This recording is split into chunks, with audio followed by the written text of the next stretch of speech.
out of a difficult job. Need motivation? Watch a top 10 with Believe Nation. Top 10, I got a top 10. Got my motivation high for my top 10. Gotta learn from the wise women and men. All my life, like na na na. For my top 10, top 10, top 10, na na na. This one's for my top 10. Hey, it's Evan Carmichael, and I make these videos because chances are you are the most ambitious person in your circle, but you know you're capable of more, and you get that push by surrounding yourself with the best. So today, let's learn from one of the best, Simon Sinek, and my take on his top 10 rules for success. Enjoy. Okay, let's kick it off with rule number 1, find your why. A lot of people think that this concept of why was some sort of academic exercise that I went out and studied it, and I didn't. That's not how it began. As you said, it began out of pain. I own my own small business. It was a strategic marketing consultancy. And superficially, my life looked pretty good. I owned my own business. I made a decent living. We had incredible clients. We did incredible work. Except after a few years of doing that, I sort of lost my passion for it. I didn't want to wake up and do it again. And I was actually very embarrassed by that because there were people who had real problems like poor me, you know? And so I kept it to myself. And I pretended, all of my energy went into pretending that I was more successful, happier, and more in control than I felt. And it wasn't until a friend of mine came to me and sort of expressed concern, like, you're different, is everything okay? And it wasn't until I had sort of that safety net of someone close by that I had the courage to sort of not only face the problem, but really confront it. And it was that was the birth of this concept of why. There was a confluence of events. And I realized that every single organization, including my own career, functioned on 3 levels: what I did, how I did it, and why I did it. I knew what I did. That was easy to explain. How I did it was also pretty good. I was good at explaining what made me different or special than others, but I couldn't tell you why I was doing it. And it was that missing piece that I became obsessed with. And once I found my why, not only was my passion restored to levels that I'd never experienced before, but it put me on a trajectory that I couldn't have been on without it.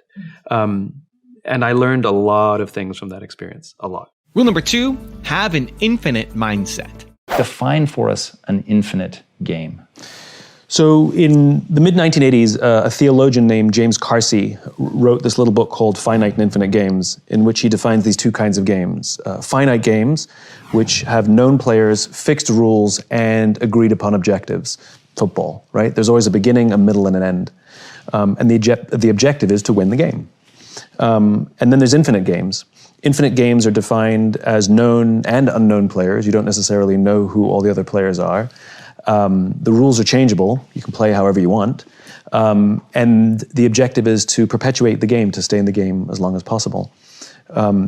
What I find so fascinating about this idea when I first learned about it is we are players in multiple infinite games every day of our lives. There's no such thing as being the winner in your marriage, you know.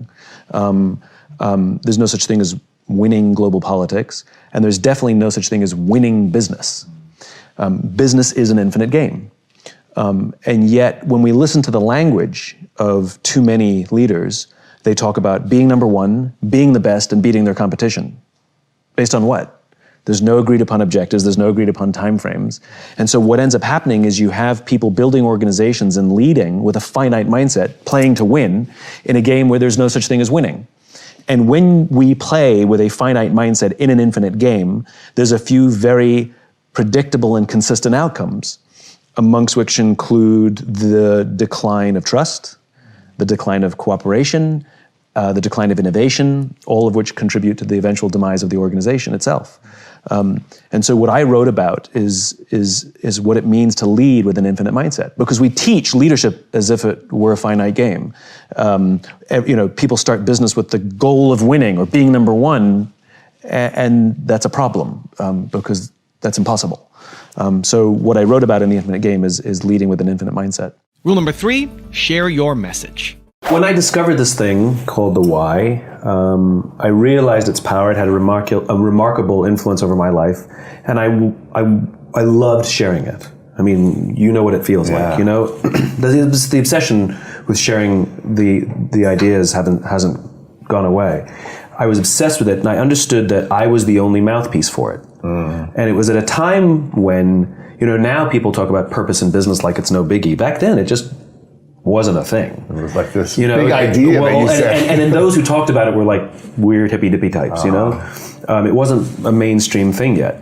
And so I realized the power of the idea, and I made a conscious decision that I was gonna, everything comes at a cost. There's nothing for free, whether it comes at a cost of money or personal life or time or energy, whatever it is, everything costs something, And so I made the choice that I was gonna put myself out there, and I was gonna drive this message as hard as I could, and I made a deal with myself that I would drive hard until I achieved momentum.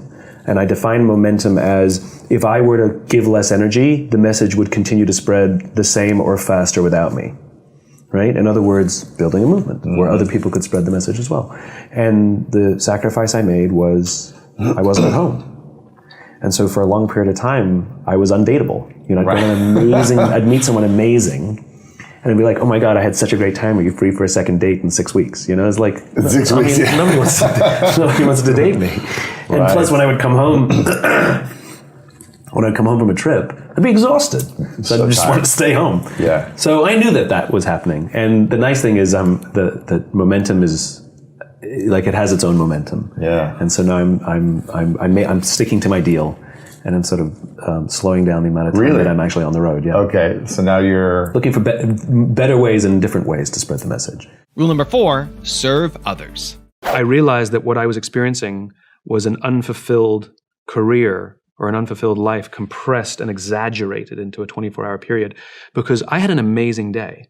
I had an incredibly exciting experience. I didn't want to wake up and do it again. I was full of regret. I was regretted saying yes to this. I didn't want to be there. I felt totally out of control. And I realized, a lot of people confuse excitement with joy, or they confuse happiness with fulfillment.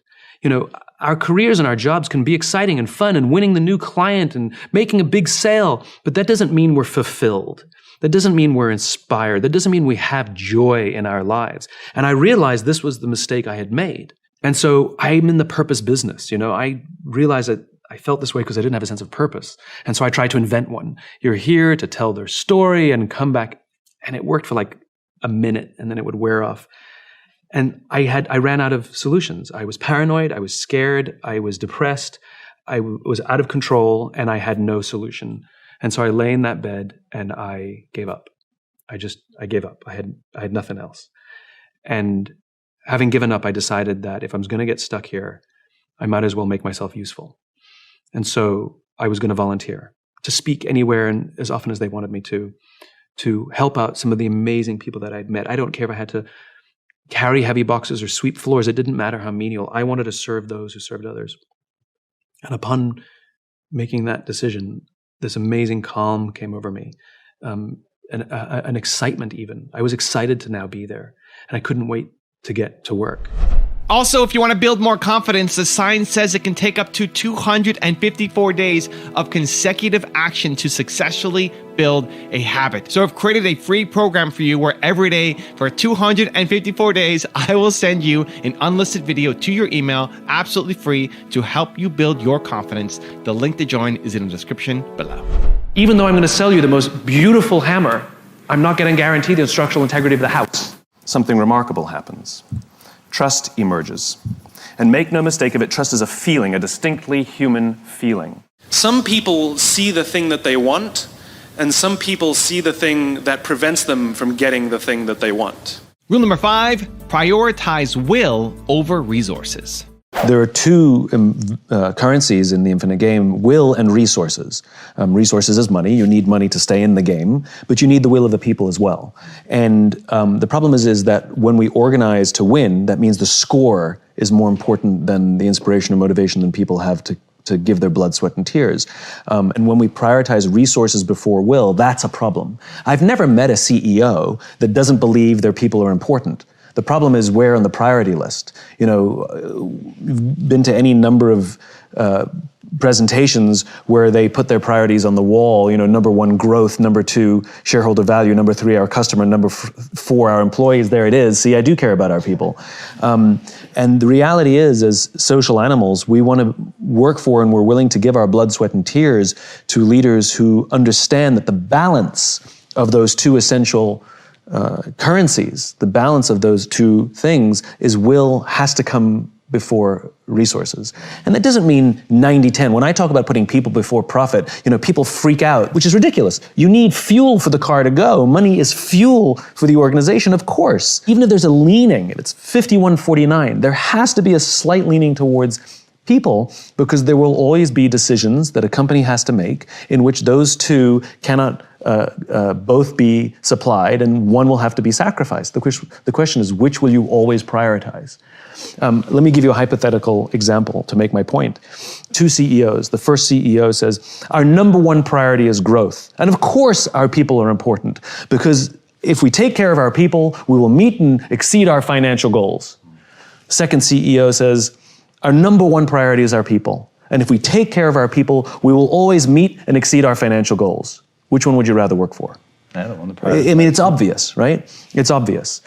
So this is what it means to prioritize will over resources. It has, of course, money matters, but the people matter more. Rule number 6, practice empathy.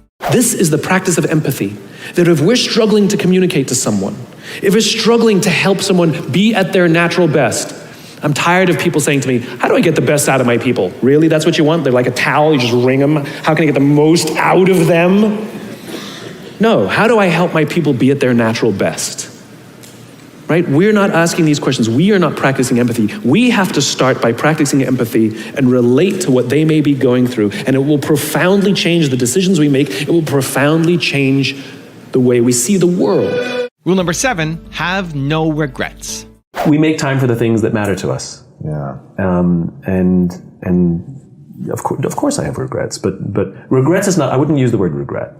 Of course there are things that I missed. But I made a choice, and I'm very happy with that choice, and I stand by that choice, because not only have I had the opportunity, the amazing experience to spread this message and see it actually grow and be bigger than me, but I've had the opportunity to live an absolutely surreal life because of it. My life profoundly changed course, and I can't. It's not fair to compare those things. They're not equals. Everybody with straight hair wants curly hair, and everybody with curly wants straight hair. That wants to be blonde. Yeah, I mean, I know people who have the stability in the home life and the families, and look at my life and be like, oh my God, I wish I had that. And you look at my life and I'm bouncing all around, and I mean, the answer is I'm really grateful for the life that I live. So no, regret is not the word that I would use. But there was a price and a cost. But there's a price and a cost that I took willingly. Rule number 8, change your mindset. Working at a hard job, working for a bad boss, can sometimes be one of the greatest educations ever. So the question is, can you change your mindset? Instead of waking up in the morning going, oh, I can't do this again, but rather view it as university. You're getting a master's degree in leadership, and you might be learning everything how not to do things. And to wake up in the morning and be like, what am I going to learn today? Early on in my career, I had a really bad boss who believed that she could get the most out of us by berating us. And she told me once that I had one of my reviews, and she said, you have no talent. And I was like, nothing? And she was like, nothing. This was her way of, I guess, motivating me. But I had such a good attitude about it for a couple of reasons. One, because I knew what I was up against every day. And instead of taking it personally, I viewed it as my education of how not to lead. And I literally would file this stuff all away and use it someday. I get to use it now. And also, misery loves company. I had a fantastic relationship with my team. We looked after each other because we all had this oppressive boss. We would compare the advice that we got in our little career building sessions, and we took care of each other. And so we had a responsibility to each other, and that's where we cut our teeth on being leaders, and it actually made the job wonderful. Yes, there were days that were oppressive. Yes, there were days that I hated. Yes, there were days I wanted to pull my hair out and just quit. But it's because of the team that I had, and we looked after each other, and the mindset of learning every day that I made the most of it. So I think mindset is a huge, huge, huge part of actually getting some joy out of a difficult job. Rule number 9, prove loyalty. The thinking of Milton Friedman, the 1970s economist, has really dominated sort of business theory today. He theorized that the responsibility of business, this is his definition, the responsibility of business is to maximize profit within the bounds of the law, right? What about ethics? You know, like a pharmaceutical company that raises the price on essential drug 200%, 300%, 500%, 800%, it's not illegal. It is unethical. Right? It makes us uncomfortable, and yet the law is not broken. That's not a good enough standard to run a business. And it was his thinking that gave rise to the theory of shareholder supremacy, which was a theory proposed in the late 1970s, where we prioritize the wants, needs, and desires of a shareholder over the needs of the customer or the employee, which is like a coach who's trying to build a great team by doing what the fans want versus what the players need, right? That's basically shareholder supremacy. And as I said, it was just a theory proposed in the late 1970s that was popularized during the boom years of the 80s and 90s. Mass layoffs, where we use the livelihoods of human beings to meet arbitrary projections on an annualized basis at the end of the year, did not exist as a standard business practice prior to the 1980s. Did not exist. It was popularized during the 80s and 90s. The dismantling of Glass-Steagall, which was an act passed after the Great Depression to prevent another Great Depression from happening, and by the way, was extremely effective. Between the dismantling of the Glass-Steagall in the 80s and 90s and the Great Depression, there were a total of 0 stock market crashes. Since the dismantling, all in the name of corporate profit, we've had 3. We had the dot-com boom, Black Monday in 2008. In other words, when we play simply with a finite mindset, we actually do long-term damage to our own system that's supposed to benefit all of us. And I find that upsetting. We've seen the rise of Friedman's thinking, rather. And like I said, his theories dominate business today. And we feel it. Not only have we had those stock market crashes, but anybody who goes to work today, there's a general feeling of unease, especially if you work for a company that embraces annual or even quarterly layoffs to meet arbitrary projections. Keep in mind, a lot of the companies that employ mass layoffs are profitable, just not as profitable as they would like. It's not like they're losing money and they had to do this to save the sinking ship. That's something completely different. These are highly profitable companies that missed a projection, and so they laid people off so they could meet that projection. There's something fundamentally wrong with that. And we know it because we feel it at work. We see this decline of trust. We are not loyal to our companies anymore. Why would we be? They're not loyal to us. And leaders set the tone. So when companies are loyal to us, we will give loyalty back to them. When they're not loyal to us, why would we be loyal to them? I'm tired of CEOs telling me that millennials these days don't stick around very long. Well, why would they if you don't offer them any kind of loyalty back? And it's not for the people to prove to you that they're loyal, it's the other way around. And rule number 10, the last one before a very special bonus clip, is make sacrifices. When I wrote Leaders Eat Last, that book, I mean, it was a behemoth. Yeah. And I had, nights and weekends were a fantasy, Yeah. And it became an obsession. I mean, it was like a beautiful mind. I used to keep a magic marker, not a magic marker, a dry erase marker in my bathroom, so that if I was in the shower and had an idea, as soon as I got out of the shower, I'd write it on the tiles. And I'd stand there brushing my teeth in the morning or the evening, and I'd read one of the notes that I wrote on the tile, and I'd have another idea. And if you walked into my bathroom, the tiles were filled with ideas. I love it. I mean, it was really insanity. I mean, it was fun though. But I lost 2 relationships over the course of that book. Yeah, because I was not myself. I was stressed out, and I was short.